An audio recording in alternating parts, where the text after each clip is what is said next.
The amount of growth that takes place in response to your workouts is influenced by two things. The anabolic response that you promote during your workout that takes place after the workout, and the catabolic response that took place during the workout and shortly thereafter. So if you want to build the most amount of muscle possible, you want to maximize the anabolic response, minimize the catabolic response.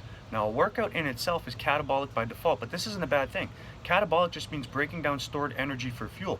But the whole purpose of the workout is to act as a trigger to stimulate biological processes and trigger the growth response. mTOR is that trigger. Now, there's an inverse relationship between glycogen and what is called AMPK. The more you deplete glycogen, the more you turn on AMPK.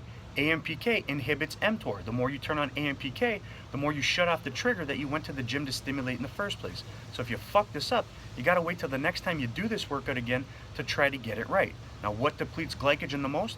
High volumes of work. The more work you do, and this isn't limited to high reps per set, but the more work you do, the more you deplete glycogen. The more reps you do per set, the more you're going to slash away at glycogen stores, but even low reps per set can deplete glycogen, because if you do enough work, you're going to deplete the phosphagen system, and your body's going to have to rely on glycogen as its source of energy. So the more work you do, the more you can deplete glycogen. You also risk excessively damaging the muscles, promoting a greater than necessary inflammatory response, and all of this reduces insulin sensitivity, making it harder for you to replenish the glycogen you depleted in the first place. Also worth noting is that when adrenaline is elevated, this slows down the rate of repletion. So the greater adrenaline response, the more sustained that response, the longer it's going to take to replenish the glycogen that you depleted in the first place. And if you remember, this is the formula for looking like total fucking garbage. Deplete glycogen, reduce insulin sensitivity, slow down the rate of repletion. That's what's going to make you look like total fucking garbage. So some people will say, can you attempt to replenish glycogen to limit the negative impact of depleting it?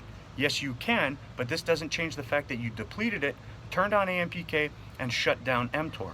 Others will say, what about branched chain aminos? Leucine can turn on mTOR, but you still need the full spectrum of aminos to optimally build muscle. So what can you do? Protein and carbs pre-workout.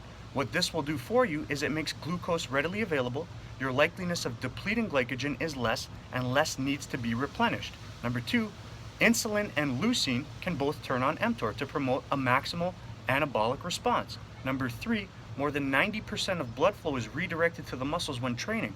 Wouldn't you want the blood to be full of the nutrients necessary to maximize the anabolic response? While some people will say that you burn less fat during the workout this way, they also forget to add that there's a lower cortisol response, a lower AMPK response, greater mTOR activation, and greater insulin sensitivity, meaning more of what you eat will go to the muscles and less to fat. So you might burn less fat during the workout, but an argument could be made that you'll burn more in the next 24 hours. So if you want to build the most amount of muscle possible, you want to maximize the anabolic response, minimize the catabolic response, and protein and carbs pre-workout can help you do that. You like the information, share, click the fucking button at the bottom, subscribe to the channel. I'm going to keep fucking bringing it.